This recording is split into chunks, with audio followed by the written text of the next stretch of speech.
Të tjera detaje kanë dalë në dritë nga rasti i abuzimit me fondet e degës së Postës Shqiptare në Durrës.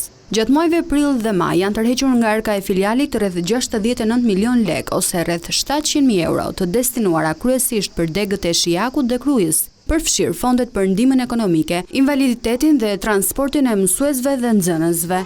Këto para dyshohet se nuk kanë përfunduar në destinacion. Ndërkohë që shuma e vjedhur mund të arrijë deri në 3 milion euro, por kjo mbetet ende për të verifikuar në fund të hetimeve. Nga burime jo zyrtare mësohet se ish drejtoresha e Postës Elisabeta Mata i ka kërkuar shefes së financës Valbona Duni një shumë prej 700.000 euro që ishte në gjendje në kasafortat e Postës për të kryer disa pagesa.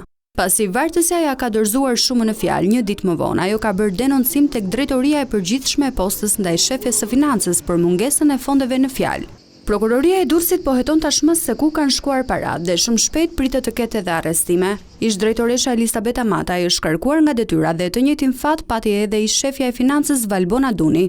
Aktualisht në prokurorinë e Durrësit janë depozituar 3 kallëzime, nga drejtoresha e filialit Durrës, drejtoria e përgjithshme si dhe shefja e zyrës së financës Valbona Duni.